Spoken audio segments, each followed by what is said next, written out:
Este programa es presentado por IEM, la Escuela de Negocios de la Universidad de Montevideo.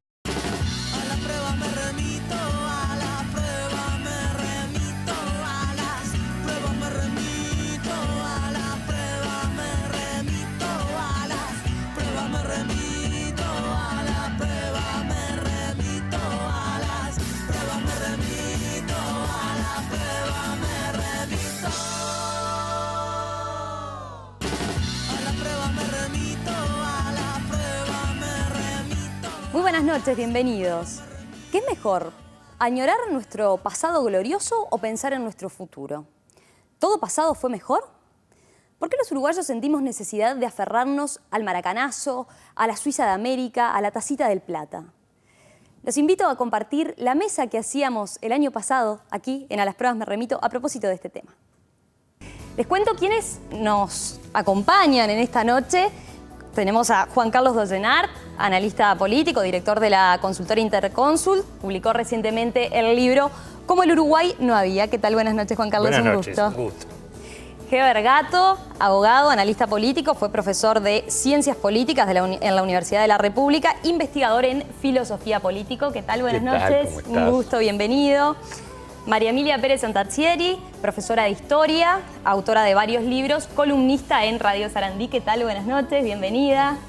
Y Ovenir Sartú, abogado, integrante de la Cátedra de Filosofía del Derecho en la Universidad de la República, columnista en el semanario Voces e integrante de la tertulia en Perspectiva de Radio El Espectador. ¿Qué tal, Ovenir? Buenas noches, bienvenidos. Bueno, a los cuatro, gracias por aceptar esta mesa de análisis, porque una aclaración importante, ustedes están acostumbrados al debate. Hoy el debate no es el protagonista, hoy el reloj está solo para darnos una referencia un poco, porque hoy lo que les proponemos es, como hemos hecho en otras oportunidades en A las Pruebas Me Remito, una mesa redonda, una mesa para analizar temas importantes para la sociedad uruguaya. Teníamos todo un desafío, porque les confieso que empezamos a planificar el tema el viernes, y estaba de por medio el partido de Uruguay, de la selección sub-20. Y entonces con todo el equipo de producción decíamos, si ganamos, ¿qué pasa? Si ganamos, quedamos todo ese pasado glorioso, el maracanazo queda atrás y volvemos con la gloria del presente. Bueno, fue todo un desafío. Desafortunadamente, el resultado futbolístico no fue el mejor, pero nos sirvió por lo menos... contar una reedición del libro de Juan Carlos que se va a llamar Como el Uruguay sigue sin haber. Sigue sin haber. Bueno, a propósito de eso, justamente vamos a hablar, a empezar con el inspirador un poco del tema a partir del libro que acaba de presentar hace unas semanas, a principios de junio, justamente que tiene un título muy particular, Como el Uruguay no había, y es un poco el inspirador de esta mesa que nos llevó. Justamente, ¿por qué el título y por qué dedicarse a un tema así? Bueno, el título es simplemente un título provocador, porque el libro intenta provocar, no hay verdades reveladas, creo que es un tema que da para polemizar. ¿Y qué es el tema? Y bueno, por un lado hay una crítica a la autocomplacencia uruguaya, ¿verdad? Que yo siempre pensé que se reflejaba muy bien en esa frase que está viva hasta el día de hoy, que es como el Uruguay no hay, ¿verdad? Todavía los uruguayos seguimos pensando que somos los más cultos, los más educados, los más tolerantes, los más cordiales, cuando han cambiado muchas cosas.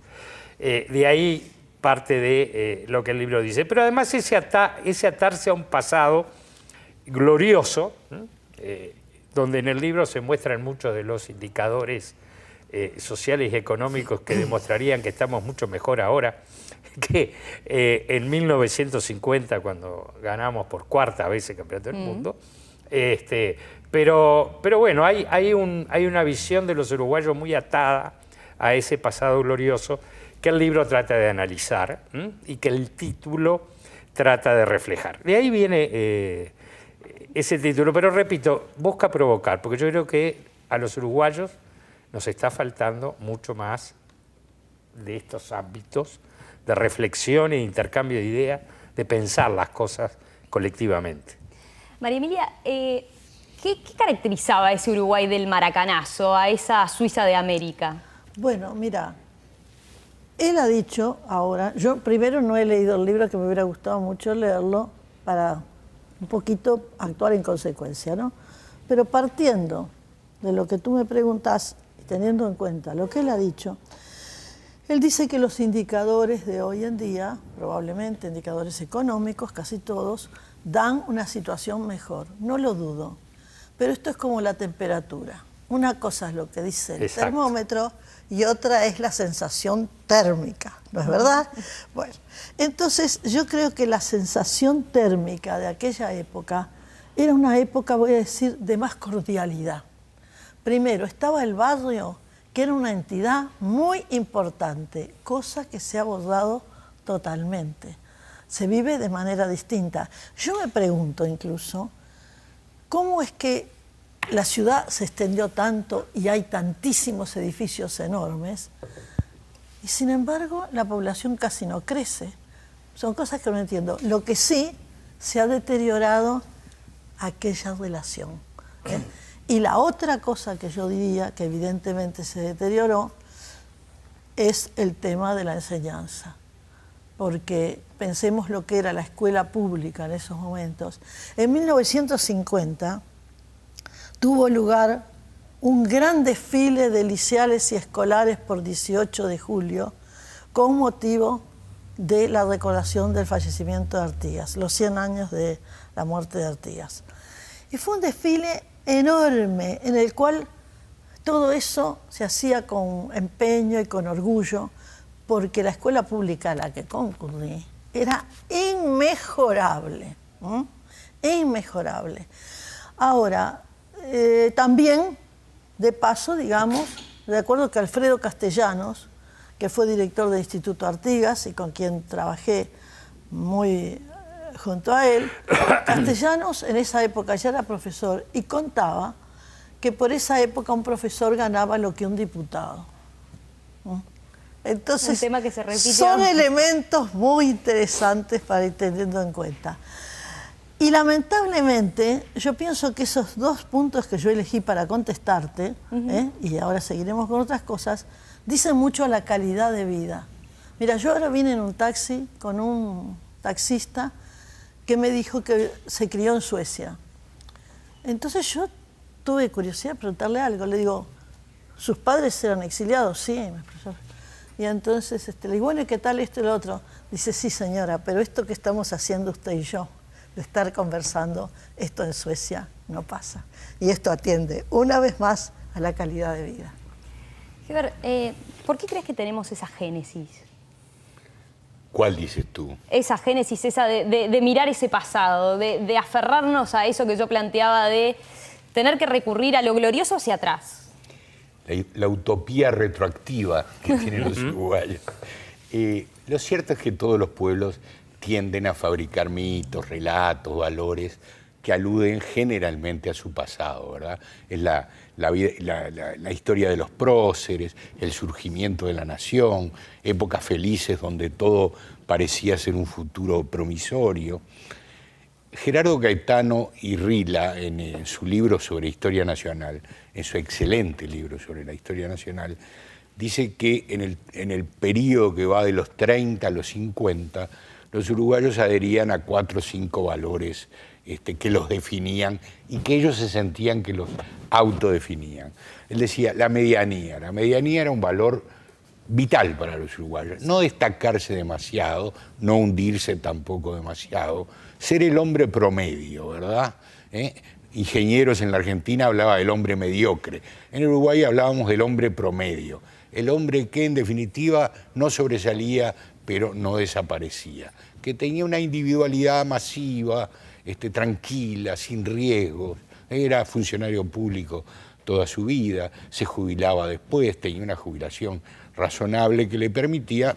pero no se moría inmediatamente, porque se moría más pronto, y con lo cual había menos problemas económicos. Claro. El otro problema que planteaba era el de la diferencia. Los uruguayos, eso sí, nos gustaba diferenciarnos.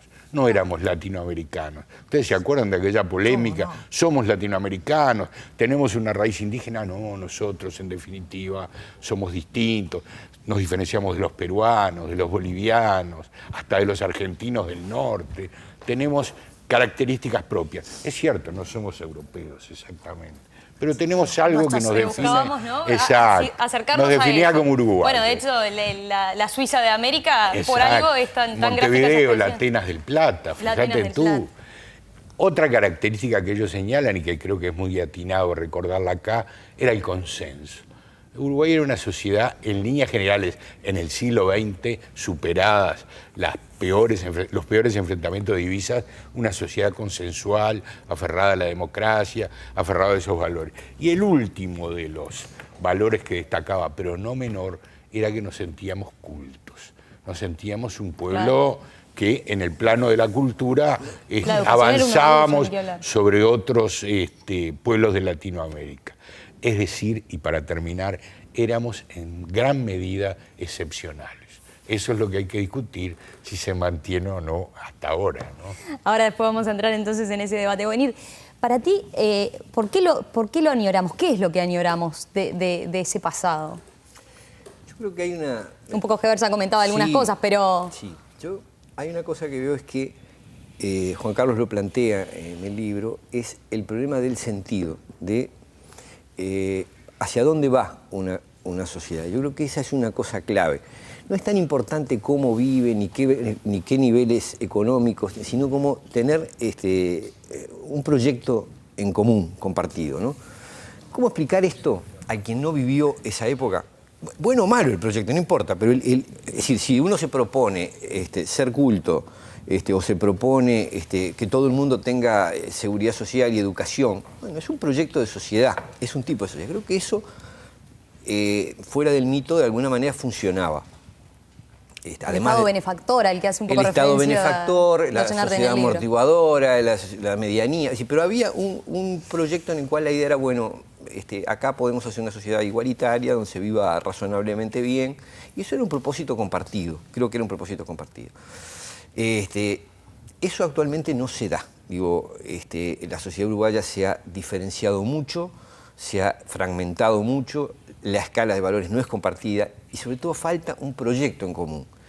Yo diría, y esto soy consciente de que muchos televidentes no lo vivieron, que yo recuerde, el último proyecto compartido por una masa crítica muy importante de uruguayos fue salir de la dictadura y restablecer un sistema democrático. Creo que eso, para los que lo vivimos, nos generó una especie de consenso y un clima de solidaridad. Para ejemplificarlo para los más chicos, el clima que había cuando el último Mundial de Fútbol, cuando Uruguay peleaba para la posibilidad de salir campeón, ese clima en que todos estábamos galvanizados, unidos en una esperanza colectiva, bueno, ese era el clima que imperaba en los últimos años de la dictadura. Había un objetivo a conquistar y estábamos todos dispuestos a hacer el esfuerzo para lograrlo. Eso hoy no está, no hay un proyecto y no sé cuánta arena me queda en el reloj, pero hay una cosa que a mí me gustaría decir, es que esto se puede analizar desde la interna de la sociedad uruguaya, puede haber 1000 causas, no lo sé, pero lo que no nos podemos olvidar es que vivimos en un mundo, esto Juan Carlos también plantea ese factor externo, yo hago una interpretación distinta que él sobre cómo actuar ante ese mundo, pero no nos podemos olvidar que nosotros pertenecemos a una civilización, la europea y cristiana, que en estos momentos tengo la impresión de que entra en un proceso de decadencia, ha entrado en un proceso de... Digo, sí es cierto que las civilizaciones tienen periodos de consolidación o de surgimiento y después de decadencia, creo que los periodos de consolidación se caracterizan por proyectos en común y un alto nivel de exigencia de lo colectivo hacia lo individual. Y los procesos un poco de decadencia se caracterizan por una priorización de lo individual, la desaparición del proyecto colectivo. Curiosamente, parecería que en las sociedades en decadencia se vive mejor, es decir, porque hay una mayor posibilidad individual de placer, de satisfacción, de libertad, de opción. Las sociedades, cuando van orientadas hacia un objetivo, suelen ser más duras con sus integrantes, exigirles más. Eso está pasando, me parece, a nivel de civilización. Un poco hay un libro de Huntington, El choque de las civilizaciones, donde uno lee. Es un individuo que dista mucho de ser de izquierda y, sin embargo, deja bien claro ese problema de que la civilización occidental está entrando en realidad en una situación de pérdida de predominio por el surgimiento de otras culturas, de otras civilizaciones. Bueno, eso de alguna forma repercute. Cuando el mundo, la parte del mundo de la que integramos entra en crisis, es es muy difícil que una sociedad que es el último vagón de esa civilización, o uno de los últimos, no se vea afectada. Lo tiro por acá nomás, digo, es un problema enorme, pero me parece que no debemos olvidarnos de que... Te metiste justamente en lo que yo quería conversar y plantearles ahora como pregunta común a todos, ¿qué es eso, no? ¿Qué nos pasó en el medio? Ustedes mencionaban cosas que dan a entender lo que era el cambio, ¿no? El barrio, lo que sentíamos en el Mundial pasado y con lo que era en aquel momento, pero en el medio, ensayabas, o venir vos, ¿cuál era tu explicación? ¿Cómo lo ven los demás? ¿Qué pasó? Bueno, mira, sería un atrevimiento que nosotros solucionáramos todo acá. Vos no pretendés eso, ¿no? Pero sí podemos tirar algunas cositas. Yo he oído todas cosas muy interesantes, ¿no? Entonces él planteaba eso, de que nosotros éramos los uruguayos, que teníamos además la idea de que éramos mejores que el resto. Como dice el tango, nosotros son los cosos de al lado, ¿no? Una especie de desprecio. Además, ¿qué pasa? Como nosotros habíamos terminado con las guerras civiles, nos parecía que todos los golpes de Estado, motines y todo lo más que otro, era la muestra del subdesarrollo que tenían los demás. Es más, el Uruguay hizo un esfuerzo de que olvidó completamente lo que pasó en el siglo XIX. Acá siempre la gente decía, nosotros somos distintos, no pasó nada. Y acá la gente se mató para arriba y para abajo en las cuchillas, pero eso era una cosa que... Tabú. No es tabú. Entonces, ¿qué nos pasó? Empezamos a unirnos al mundo. Y salimos del barrio y las luces del centro. Estoy usando un repertorio tanguero, pero me parece que dice mucho. Las luces del centro nos cambiaron. Por ejemplo, el hombre medio. Entonces, no, empieza el deseo de sobresalir de cualquier manera. Yo recuerdo la falta de ambición económica que había cuando yo era chica. En general, no le digo que no hubiera gente ambiciosa, lo que digo es que en general no había nada de eso. Y lo que dijo él, tan valioso, de la cuestión de propósitos colectivos, por ejemplo, voy a dar un ejemplo de algo que a lo mejor algunos se enteré, otros no. La vez pasada, cuando salimos cuartos, en el fútbol, resulta que hubo menos suicidios en el Uruguay. Me parece un dato importantísimo para mostrar cómo la atmósfera en la que vivimos influye en cada uno de nosotros. Individualmente. Juan Carlos. Tú no leíste el libro, pero decías cosas en tu primera y segunda intervención que están en el libro. O sea, una gran verdad es que si uno se compara la situación actual con la de mediados del siglo pasado, dice sí, mayor expectativa de vida, menos niños muertos al nacer, mayor PBI, más empleo, hay más empleo que en 1950 hoy, más poder adquisitivo, pero hay un problema de calidad y no de cantidad, ¿verdad? Eso es el sueño uruguayo, que como dice Heber y con razón, tiene una base de sustentación no menor.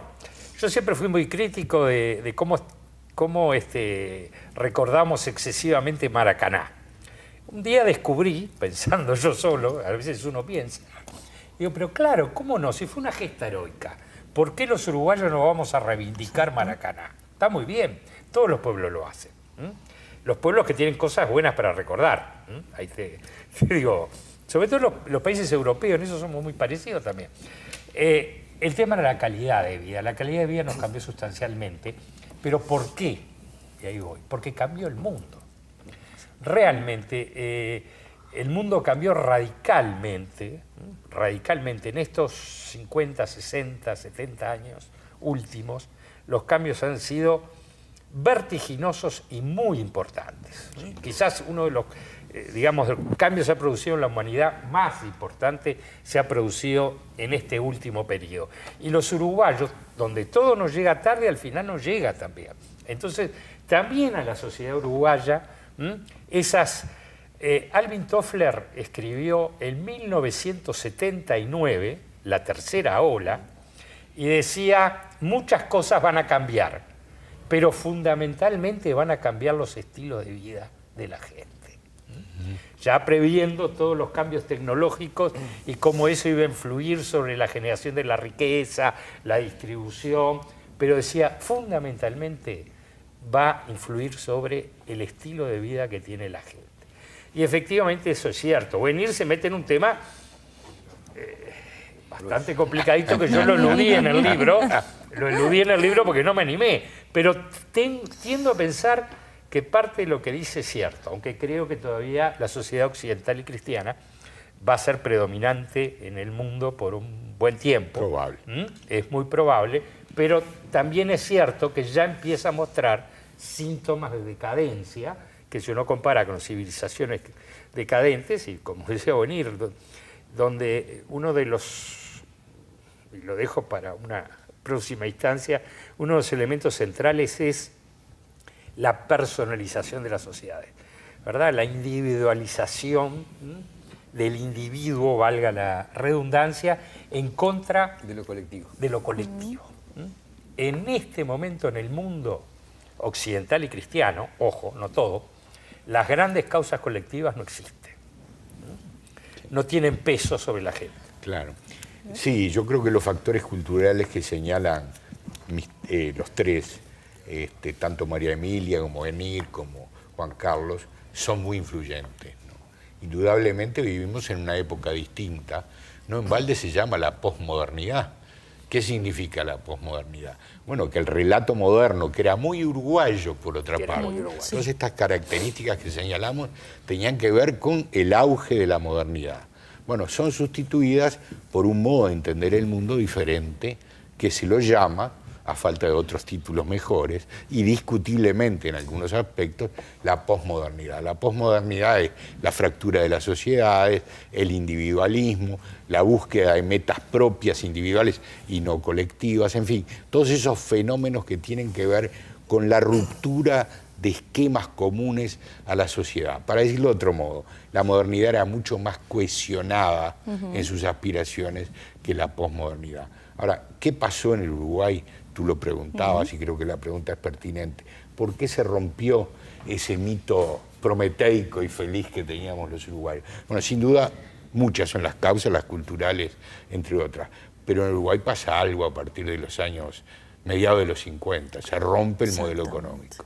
Sí, Uruguay ingresa en una crisis muy profunda desde el punto de vista de su crecimiento. Entonces, una sociedad que veía el futuro rosado empieza a verlo gris, gris, gris y hasta negro. La utopía retroactiva que estaba en el pasado y a la cual todos apelábamos, Maracaná, los años 30, la primera socialdemocracia de América inaugurada por Bayo y Ordóñez. El Uruguay tiene la peculiaridad que la primera sociedad socialdemócrata en el mundo, esto lo digo yo, no lo dicen los historiadores, atrevidamente lo digo, pero se inaugura en Uruguay, la justicia social, la igualdad, la jubilación, el seguro de desempleo, son típicas políticas socialdemócratas. El capitalismo benefactor. Exactamente, la sociedad que es la socialdemocracia. Benefactora. En el Uruguay, la primera presidencia de Valle es del año 3. El primer gobierno socialdemócrata en el mundo es muy breve, es en el 4, Noruega, por unos meses. Después hay que esperar hasta los años 30 para que el modelo socialdemócrata impere en el mundo. Y sin embargo Uruguay lo tenía en las dos presidencias de Valle. Discutiblemente, con aportes nacionalistas, etcétera, pero estaba. Entonces el Uruguay, me parece a mí, y ya termino, porque la arena ya se me fue, es que... Yo les dije que hoy los relojes iban a tarde. Pasamos de la... Fíjense qué curioso, pasamos de la utopía retroactiva, de la mirada hacia atrás, a la utopía hacia el futuro. Emerge la izquierda, se consolida la izquierda, y la izquierda lo que no tiene jamás es una utopía retroactiva. La izquierda nunca va hacia atrás a la sociedad, o pocas veces va hacia atrás, hacia la sociedad feliz, la edad de oro. El hombre russoñano, eso se deja. La utopía empieza a ser la utopía del futuro. La revolución, el cambio, el hombre nuevo, ¿verdad? La ruptura de las estructuras, una nueva cultura. Todo eso es la utopía hacia el futuro. Entonces la utopía hacia el futuro también contribuye a la ruptura de la utopía retroactiva que hacía los uruguayos. Bonir, algo para agregar. Tú iniciaste la intervención dando la explicación, pero después de lo que escuchaste... Tiraba, entre las muchas cosas, el factor internacional, el factor civilizatorio, que esto no nos pasa por casualidad, esta especie de pérdida de sentido. El tema es qué hacer frente a esa situación. Yo no creo realmente que sea la vuelta al pasado, Digo, no creo que se trate de recrear. Pero sí creo que esto no se trata, y en esto tengo alguna discrepancia con la visión de Juan Carlos, de un abrirse al mundo, es decir, un incorporar los códigos de las civilizaciones más desarrolladas dentro de las sociedades más desarrolladas dentro de la civilización occidental y cristiana. Con esto me refiero, tomar como modelo a Estados Unidos o a Europa. Me parece que en estos momentos es una cosa vidriosa. Cuando uno mira la situación de esas sociedades, tanto en lo económico como en lo social, como en lo cultural, es complejo. Es un modelo que yo creo que está dando señales fuertes de crisis. Pongo un ejemplo, ¿no? Una cosa, porque esto no es fácil, yo tampoco tengo, por supuesto, la receta, pero me fijo, por ejemplo, en el caso de los ingleses. Los ingleses integran la Comunidad Europea, pero hay cosas que no compran. Por ejemplo, la moneda común no la compraron. Y en otras cosas, los ingleses han sabido mantener ciertos objetivos como sociedad nacional. Yo no sé si no hay que mirar eso, es decir, la idea de decir, bueno, incorporemos todos los criterios ideológicos, las formas comerciales, las formas culturales, o hay que saber preservar una individualidad, una característica propia como colectividad, como pueblo, sin perjuicio de comerciar, dialogar, discutir e intercambiar con el resto del mundo, pero creo que si uno simplemente se abre totalmente, si pretende identificarse con la locomotora de la sociedad occidental y cristiana, podemos tener problemas muy graves, porque esa civilización está en problemas. Hacemos una breve pausa, amigos, y enseguida regresamos para continuar aquí en A las Pruebas Me Remito.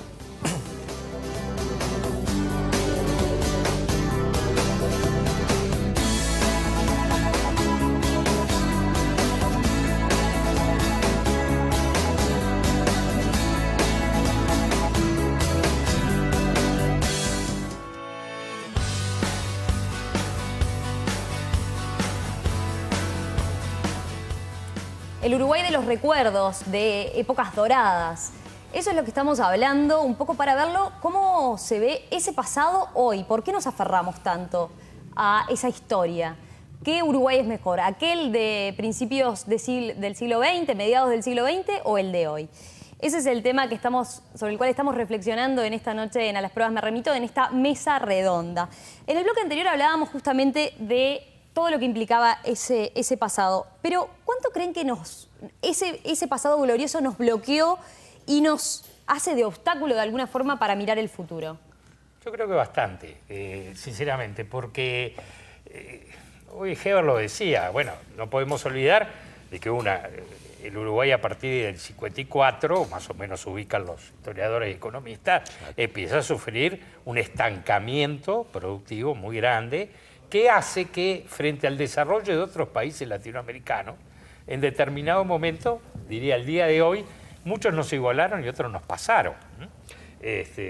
Cuando nos comparábamos con Europa, porque ya con Latinoamérica no valía la pena compararse, hoy nos comparamos solo con Latinoamérica y no nos está yendo tan bien. Indicadores en educación, por ejemplo, orgullo nacional, hoy estamos peor que muchos países latinoamericanos, en varios de los indicadores de educación. Pero ¿qué ocurrió? Digamos, el Uruguay, yo tengo un pensamiento que sé que genera mucha polémica. Creo que el Uruguay se desarrolló y creció sin mucho esfuerzo. Sin mucho esfuerzo, porque había condiciones internacionales que favorecían un crecimiento económico y un bienestar de la sociedad uruguaya, que en determinado momento de posguerra desaparecen, cambian radicalmente. Entonces, la economía internacional se vuelve ferozmente competitiva y cada vez más, mientras que los uruguayos seguimos teniendo durante mucho tiempo bajísimos índices de productividad, porque nos habíamos acostumbrado, y acá está la condena del pasado, a tener buenos resultados sin grandes esfuerzos.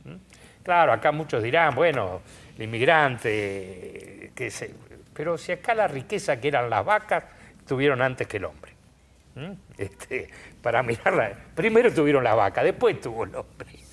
Y con las vacas, dicho así crudamente, vivimos muchísimo Hubo un excedente agropecuario rentista impresionante que permitió que construyéramos el hospital de clínica, el Estadio Centenario, el Palacio Legislativo, etc. No, un comentario. A vos que te gustan las citas bíblicas. En el principio fue el mugido. En el principio fue el mugido.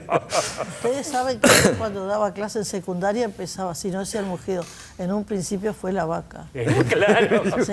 Ahora, yo creo que ocurrían las dos cosas. Cuando uno lee los relatos coloniales, ve que la vida era muy fácil, lo que está diciendo él. Pero para los inmigrantes la vida no fue tan fácil. O sea que yo creo que hay dos vertientes, ¿no? Ahora, ¿qué pasa? El inmigrante que vino a las fábricas y a las chacras. Que vino a lo que fuera. Y después va. Ahora, fíjate, en un momento internacional, como hacía notar él, que no nos favorece, tampoco nos viene gente nueva.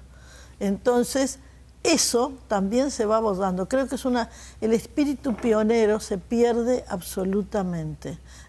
Y se pierde otra cosa, no solo acá, sino que se perdió en todo el mundo, el sentido de autoridad. Entonces ahora se van a creer que yo soy una facha y les aclaro que no soy. El principio y el sentido de autoridad, que no es autoritarismo. Que no es autoritarismo. Artigas, que era un militar, está en contra del militarismo. Y son dos cosas distintas. Entonces acá estamos como el tango, que todo es igual y nada es mejor. Entonces, por ejemplo, ¿te puedo tomar un minuto más? Sí. A mí me sucedió que ahora que estoy retirada de la enseñanza, exalumnas me inviten a ir a los liceos. Cuando yo llegué la primera vez a un liceo, vi lo que era, bueno, una cosa imponente. Entonces entré a clase, estaban todos desparramados, y entonces yo les dije, ¿saben una cosa? Cuando yo daba clase, entraba el profesor y todos se paraban. Y me di cuenta que estaba bien, porque cuando alguien viene a mi casa, yo me paro a recibirlo.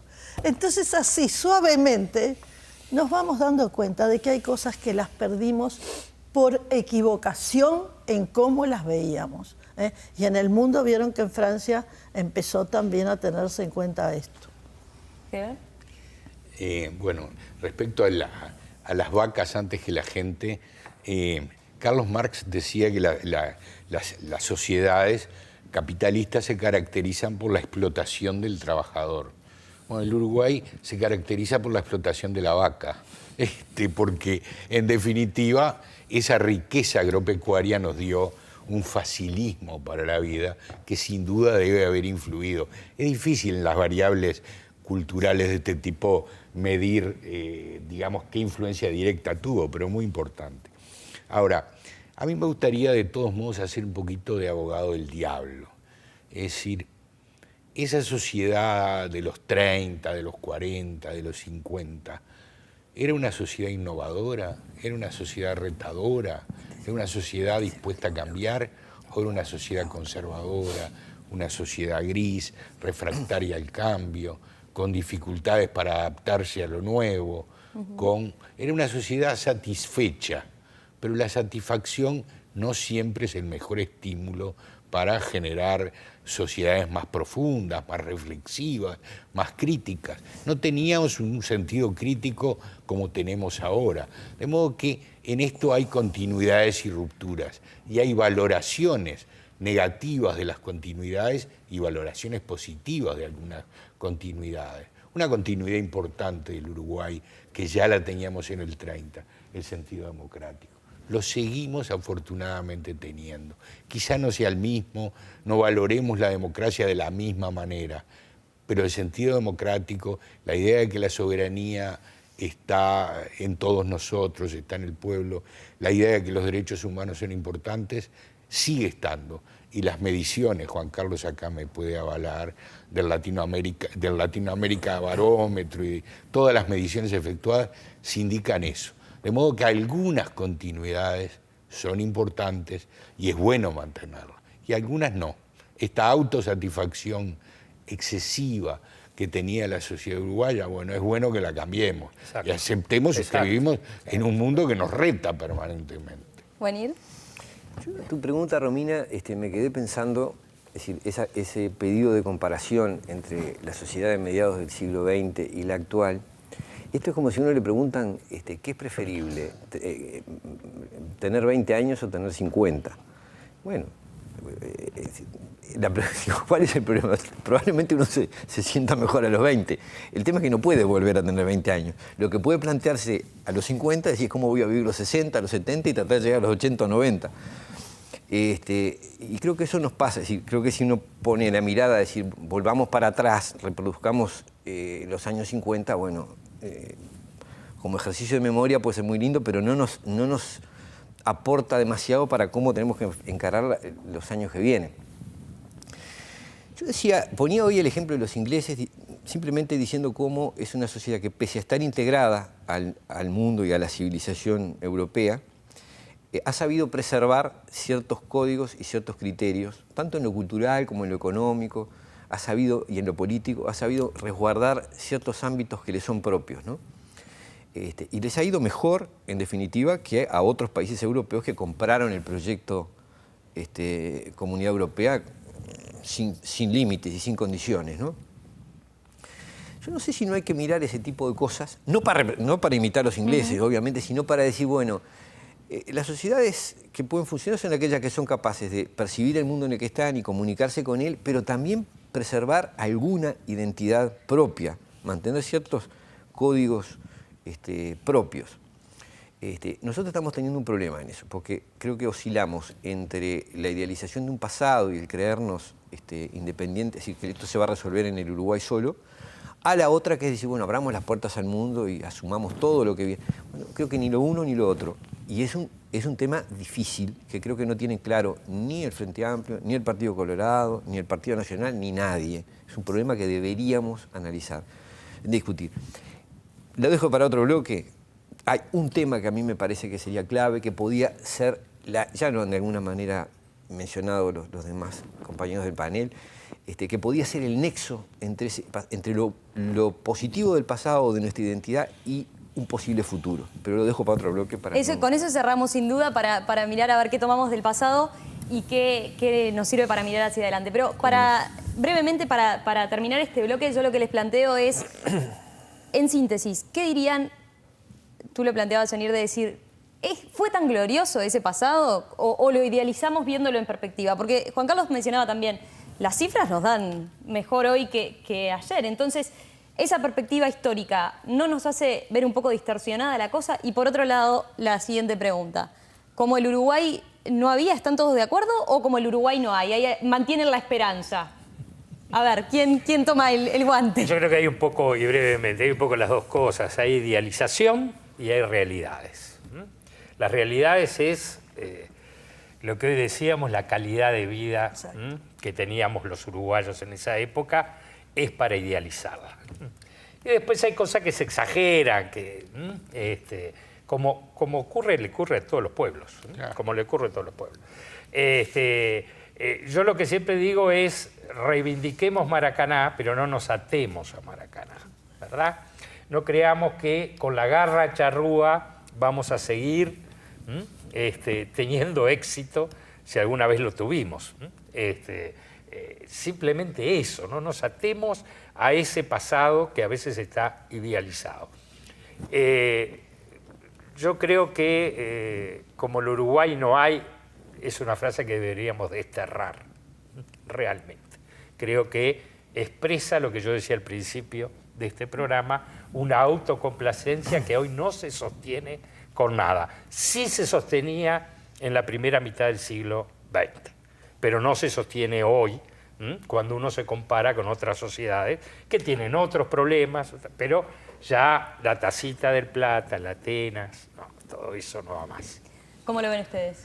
Bueno, mira, creo que coincido con lo que él dice, porque hay cosas que son incanjeables y la calidad de vida es incanjeable. Ahora te digo, yo, entre los niveles altísimos económicos y la calidad de vida, me quedo con la calidad de vida.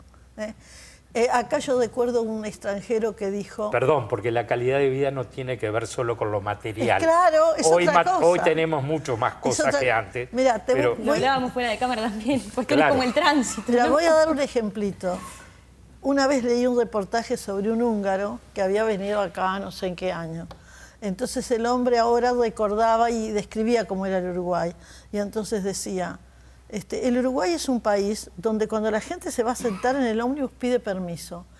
Eso que parece una tontería, me parece también relevante, porque indica una cortesía habitual entre la gente sencilla, que no es versallesco, pero es algo de respeto al otro.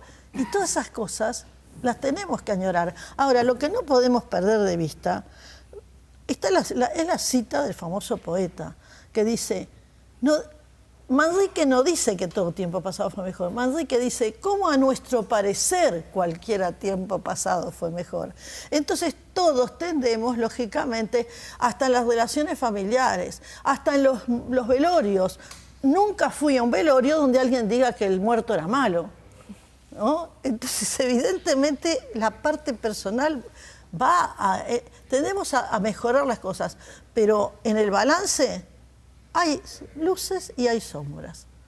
De cualquier manera, hoy en día, yo me atrevería a decir que cuando la gente viene de otros lados y te dice de cómo seguimos viviendo una serie de cosas, todavía es capaz que se puede decir como el Uruguay no hay. De algún modo eso lo está diciendo algunos integrantes del otro mundo que están viniendo a Uruguay. Uruguay está recibiendo inmigrantes, es una buena noticia. Quiere decir que el país llama, que el país ofrece, que el país e implica un cambio cultural importante. Hace 40 o 50 años que la inmigración en Uruguay y la inmigración más bien salían que entraban. Saldo negativo, sí. Exacto, y ahora aparentemente estamos revirtiendo el problema, está volviendo los uruguayos y está viniendo gente del extranjero.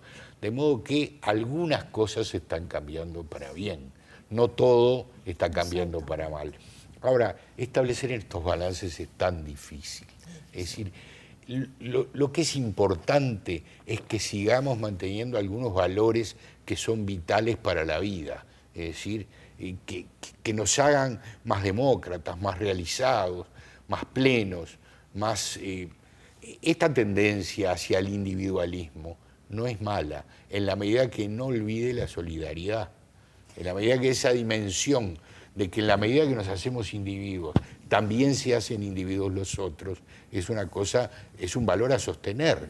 No es bueno un colectivismo gris, pero hay que calibrarlo y no transformarnos en individualidades egoístas. Los equilibrios. Exacto. Me gustaría después retomamos entonces, en todo caso, en el último bloque, eso, ¿qué valores hay que preservar? ¿O venir? ¿No hay o no había? A ver, yo creo que, como decíamos, teníamos una serie de valores, como han señalado Heber y María Emilia, muy positivos, y algunos de ellos todavía quedan reflejos, ¿no? Ese pedir permiso en el ómnibus, no todos piden permiso, no todos viajan civilizadamente en un ómnibus. Mira, me pasó una cosa, estuve 3 días en Buenos Aires. Esto no tiene ningún valor estadístico, solamente es un relato de un hecho personal. En esos 3 días nadie me pidió nada en la calle. Fue una sensación, estoy acostumbrado a que desde que salgo a la vereda hasta que entro a otro lugar, me pide el cuidacoche, otro que pasa por la calle, en fin, es impresionante la cantidad de gente que anda pidiendo, a veces por necesidad y otras veces porque es un modus vivendi, ¿no? Aquí decís tú. Aquí en el Uruguay. Bueno, yo decía, fui a Buenos Aires, nadie me pidió nada. Llegué a Tres Cruces a las 7 de la mañana, en menos de 10 minutos me esperaba un taxi, 3 vinieron a pedir dinero. Hay algo que no está funcionando, bien cuando se pierde esa dignidad básica de bueno, yo no tengo que andar pidiendo. Ahora venir, la presidenta argentina nos pidió Artigas. Nos tomó Artigas. Y bueno, nosotros le sacamos a Gardel. Tiene razón. 2 debates más. Vamos a hacer muchos programas de esto. No, con esto quiero decir, lo que me parece es lo siguiente, que si nosotros tenemos la mira puesta en decir cuánto nos queda de bueno de aquel Uruguay, vamos a perder también eso que nos queda de bueno. Es decir, la autosatisfacción, la autocomplacencia no es buena. Eso creo que es también un mensaje que Juan Carlos da. Tenemos que mirar lo que nos falta, no lo que tenemos, porque si no vamos a perder también lo que tenemos. Si no estamos construyendo nuevas cosas, vamos a perder lo poco que nos queda, o lo que nos queda. ¿Qué quiero hacer una comparación que sí me parece un tema clave. A fines del siglo XIX, como toda Latinoamérica, el Uruguay era una sociedad mayoritariamente de analfabetos. Desde principios, es decir, en menos de la primera mitad del siglo XX, Uruguay alfabetizó a toda su población, mientras en el resto de Sudamérica seguía habiendo porcentajes de 3/4 partes de analfabetos. Nosotros llegamos a tener prácticamente un 100% de alfabetizados antes de mediados del siglo XX. De ahí en adelante hemos subido las exigencias en educación. Ahora no es obligatoria solo la enseñanza primaria, sino también el ciclo completo de secundaria. Sin embargo, 3/4 partes de los muchachos uruguayos no terminan el segundo ciclo. Si eso no es una sensación de fracaso y de decadencia, es decir, una sociedad que en menos de 40 años logró alfabetizar a toda su población, después en los siguientes 70 años o 60 años no es capaz de hacer que 3/4 partes de esos chiquilines terminen el liceo. Algo, cuando en el resto de Latinoamérica hoy los porcentajes de finalización de secundaria... Estamos últimos. Estamos últimos, o sea, hay un problema. Otro, ¿no? Y estoy adelantando el tema que me parece que es... Creo que ese es un factor común, ¿no? El que todos han mencionado en cualquiera de sus intervenciones, educación. La educación es y un educación, ¿no? ¿Cómo pasó de ese orgullo que mencionábamos en el primer bloque a esto, ¿no? A la principal preocupación. Creo que ahí está la clave. Si no encaramos eso, vamos a perder incluso aquello que nos queda y aquello que hace que venga la gente a vivir, algunos europeos a vivir acá o cosas por el estilo. Pero eso lo vamos a seguir hablando. Ya volvemos enseguida para la última parte de esta mesa redonda.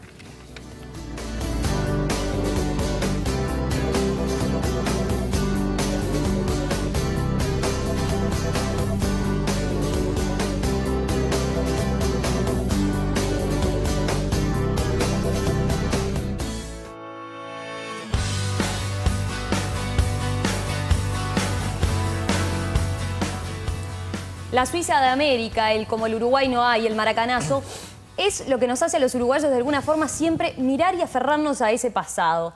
Y sobre los cambios que se han dado en el medio, en la sociedad, sobre qué tan glorioso y qué tan reconfortante era ese pasado y cómo incide hoy en el futuro, es que estamos de alguna forma analizando y reflexionando en este programa, en las pruebas. Me remito que hoy no es el debate el protagonista, sino la mesa de análisis, la mesa de diálogo. Para terminar, yo les decía, me interesaba que hacer un balance de alguna forma de lo que hemos conversado hasta ahora, y entonces les propongo una pregunta muy concisa, digamos. Imaginemos Uruguay 2030, Uruguay 2050. ¿Qué rescatamos de ese pasado de mitad y principios del siglo anterior para mirar y proyectarnos hacia adelante? Onir, te tocó empezar ahora. Bueno, yo diría, vuelvo al tema de la educación, que creo que en esto hemos tenido todos coincidencia, y verbalmente todos los uruguayos decimos estar de acuerdo. Es decir, cuando planteamos cuál es el problema, la educación, pero no hacemos nada, es decir, no hacemos nada para modificar ese aspecto. El paradigma es Mujica diciendo 3 veces educación, educación, educación, y sin embargo, no fue ese el objetivo central de este gobierno. Creo que yo, que soy votante frente amplista, le reprocho a los gobiernos frente amplistas no haber encarado el tema de educación como una prioridad nacional. A ver, si decimos que la sociedad uruguaya tiene el problema, yo lo veo por ahí, de falta de un proyecto, que la diferencia entre la de mediados del siglo XX y esta es que en ese momento había un sueño compartido o un propósito compartido, un consenso en cierta forma de vida que hoy no existe, que estamos todos desmembrados, cada cual con sus proyectos individuales y no importa mucho lo que le pase a los demás o al colectivo. Bueno, lo que está faltando es un proyecto colectivo, entre otras cosas, pero me parece que eso sería clave para vertebrar la voluntad colectiva, para restablecer un criterio de autoridad, porque uno no tiene autoridad porque se le ocurrió mandar o porque tiene la fuerza. La autoridad se legitima cuando lo que yo estoy... Es decir, lo que yo estoy, desde una posición de poder, estoy ordenando o disponiendo, está fundado en el bien colectivo, es decir, en un interés colectivo. Uno no manda porque manda porque de alguna forma convence a los demás de que lo que está tratando de hacer vale la pena. ¿Por qué me parece que la educación podría ser lo más parecido a un proyecto colectivo? Bueno, porque nos obligaría a discutir qué queremos, para dónde queremos ir. Uno, cuando educa, define qué tipo de ciudadano, qué tipo de individuo quiere formar y qué tipo de sociedad está proyectando.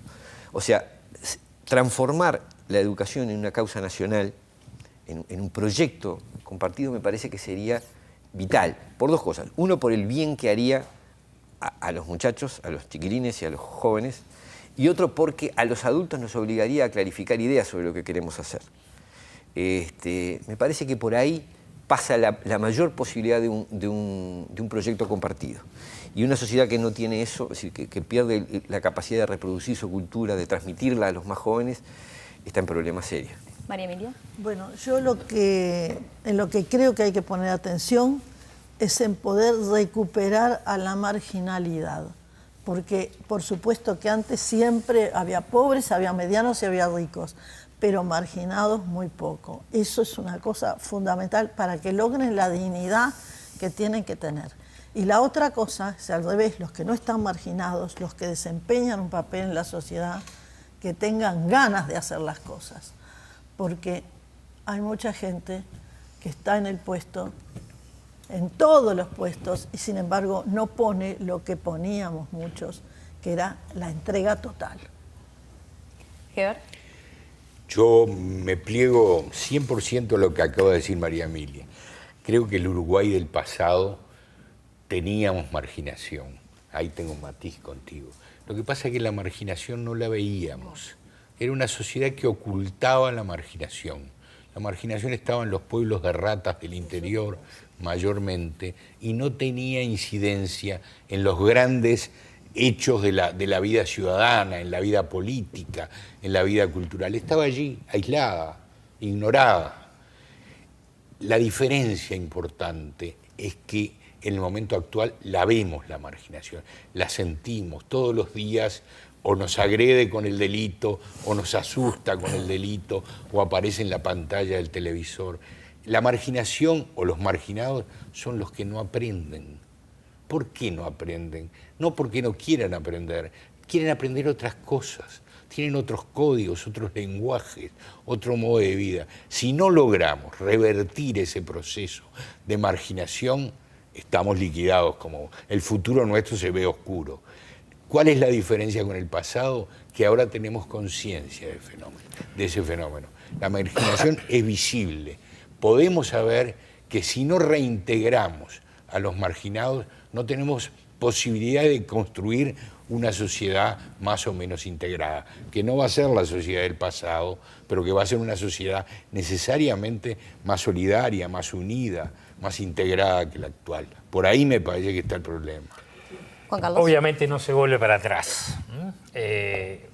Aquella sociedad hiperintegrada de mediados del siglo pasado no vamos a volver, como dice Heber, pero estamos en una sociedad que se está desintegrando como sociedad y esto es un gran problema que tenemos que revertir.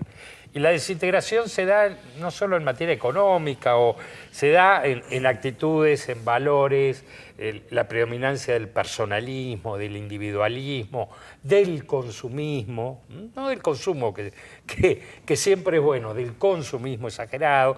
Entonces, la pérdida de valores como los principios de autoridad, la pérdida de referentes como la familia, el sistema educativo y las iglesias. Hay muchas cosas que hemos perdido que deberíamos recuperar en aras de, y no repito porque coincido con venir, de un proyecto común. Yo en el libro ponía como ejemplo, y me vino bien lo de la sub-20, el proceso que se siguió con la selección de fútbol uruguaya en 2010-2011, ¿verdad?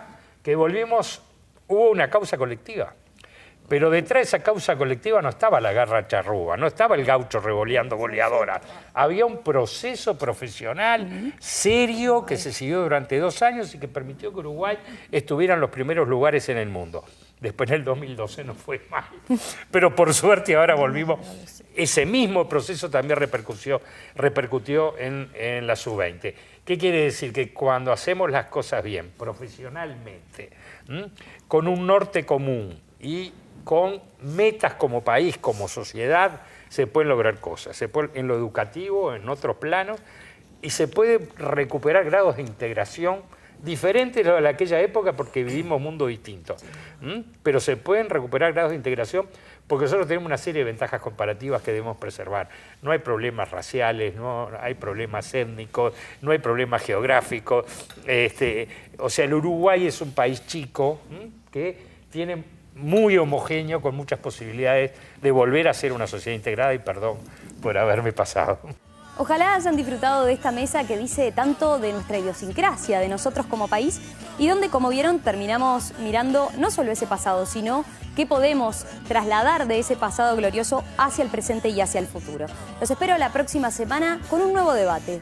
¿Estamos consumiendo demasiado los uruguayos?